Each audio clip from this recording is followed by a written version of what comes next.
Good morning, ladies and gentlemen, and welcome to our new read-through, The Hero of Kendrickstone. This novel is written, as you can see, by the same guy who made Mecha Ace, and since Mecha Ace was a pretty big hit, I'm going to go through and give this one a quick read-through, see how it goes down. I'm going in completely blind, so that should aid in the ability to figure things out on the fly, but here we go. I believe that's chapter 1, or maybe that's just a... Anyway. A vision of dragonfire. A blast of hot air assails you as you enter the subterranean chamber. The stench of stale ozone burns your nostrils. The floor of the chamber glitters with golden coins, silver bowls, and loose gems, all lit a shimmering orange by the liquid ropes of lava that ooze and drip down the black stone walls like blood from a wound. The cavern is immense, but even from its far end you can see what you came here for. Atop a colossal mountain of golden gems he makes his foul lair. Broken swords, shattered staves, and splintered bones litter the great mound of riches, mute testament to those who came before you and failed. There, atop his riches, surrounded by the broken remains of his enemies, he lies, a great winged serpent with eyes larger than a grown man's head, covered in a coat of red scales the color of blood, and the luster of burnished steel. Azkaroth, the Dragon King. At last your quest is almost ended. Its final objective is in sight. All you need to do now is the impossible. Kill Azkaroth. One question remains. How? Oh, and we get to pick a class right off the bat. You know what? Let's go Bard. I'm not really one to play bards, but hey, I like the idea of a bard. From the debris strewn about his lair, it is clear that Azkaroth has dealt with many would-be heroes before. No doubt he expects further intruders to assail him with steel or magic. So, you do the unexpected. You walk right up to the massive dragon, your hands open and outstretched, in a gesture of surrender. You are less than 50 paces from the great dragon when he rouses from his slumber. In the second he opens his eyes, you fall to your knees and prostrate yourself, playing the role of a terrified lackey to the hilt. What is this? Azkaroth rumbles, his voice loud enough to make your head ring, even as far away as you are. He moves his head closer, a question upon his reptilian lips. Why have you awoken me from my slumber, puny woman thing? Oh, apparently I'm,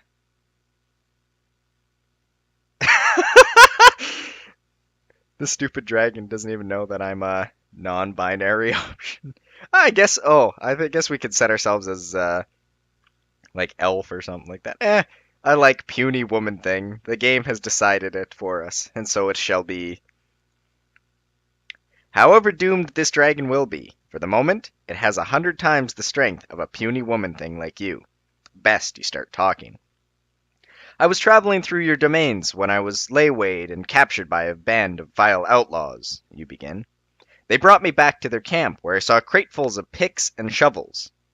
The dragon's eyes narrow in a concern as he leans closer. Go on, he commands.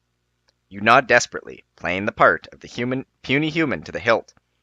I heard them talking around their campfire. They said they planned to tunnel into this mountain on this very day, slay you in your sleep, and steal your treasure. Azkaroth exhales sharply, the heat from his breath burning against your bare skin. You pretend to cower. The dragon withdraws slightly. Then what happened? He asked. When the brigades were asleep, I cut my bonds on the edge of a sharp stone and came here to warn you, great dragon, you respond. I have no love for these outlaws, and I would not want you to lose your treasures. Azkaroth leans in, the point of his snout almost within arm's reach. And why might you want that? You cringe and try to make it convincing. I was hoping for a reward, great dragon, you stammer, laying it on thick. The dragon withdraws, apparently satisfied with your answer. You humans are all alike. You love your things too much. Don't burn down my village. Please stop eating my peasants. Give me back my daughter. Pah! He looks at you again, his head looming over you and enveloping you in its shadow. You remember to cringe harder. It's not hard to do. Tell me your name, worm, he commands. You nod and try to look absolutely terrified as you give him your name. Let's see. Let's go with Artemisa Eleanor. Isabel sounds like a bard name. Isabel the Bard. Joan the Bard. Yeah, let's go with Isabel. Very well, Isabel, the dragon growls. When and where will these thieves strike? You take a good look around the cavern and point to a suitable spot. There, you exclaim. They were planning to tunnel out there on this very day. Azkaroth turns on the spot to which you point. His countenance turns fierce, and flames bubble from his clenched jaw. They would try and steal from me? The dragon's snarl is almost a weapon in and of itself. Tremble, thieves! Azkaroth comes for you! With a mighty heave, the dragon lunges forward, right into the wall. With its great talons, he tears at the black rock, sending stone fragments the size of oxen flying as if they were grains of sand.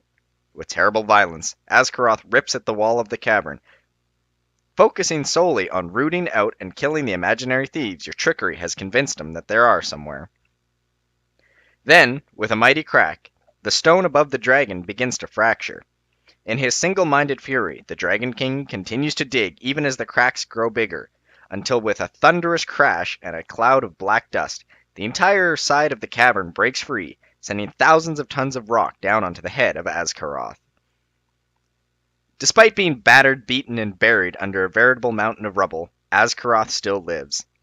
His head protrudes from the pile of fallen stone like a worm from an apple, as he roars his defiance. Fraud! Trickster! Charlatan! I shall see you boiled alive! I will tear out your living tongue and ram it down your throat! You know better than to take the dragon's threats at full value. Right now, he is pinned, immobile, and helpless. You pull out your belt knife. It is a pitiful thing as far as weapons go, with a blade barely as long as your hand, but is plenty enough to drive through the eye of your opponent and into his brain, even if that opponent is a dragon. Azkaroth begins to lose his nerve as you approach.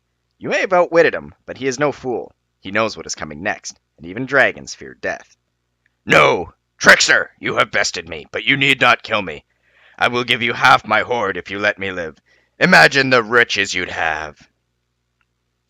For a moment, you do. You consider the immense collection of gold and gems around you. Even half of that would be enough to buy a whole kingdom. You dismiss the thought when you remember why you're here in the first place. You must kill Azkaroth.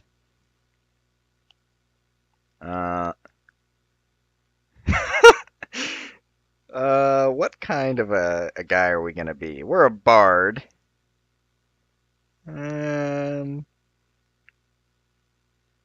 If we kill him, we get the whole thing, and there's not much he can do.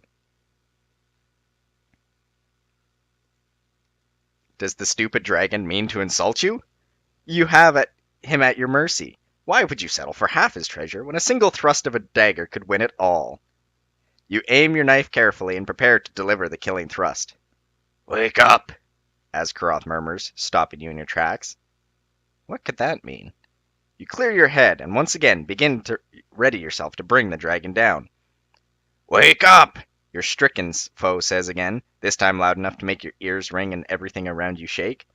Wake up! The sound shakes the universe. The cavern around you cracks open and crumbles away, and your world fills with blinding white light. Oh, that's a pretty good start. A short little start, but Chapter 1. Little lovely introduction to our bard, Isabel, pardon me. I'm liking this. I wonder, let's just take a quick look at our stats here. So we've got prowess, will, subterfuge, and eloquence, which is probably strength, magic, stealth, and speaking ability. Compassion versus pragmatism, order versus freedom. We are in perfect health. We have no value. We have a quarterstaff. We have no armor. We're not feeling bad today. And we have neither a bonus nor penalty from our morale. That's pretty good. All right, well, that's a start and a wrap up to Chapter 1. I'll see you guys next time with Chapter 2. Later.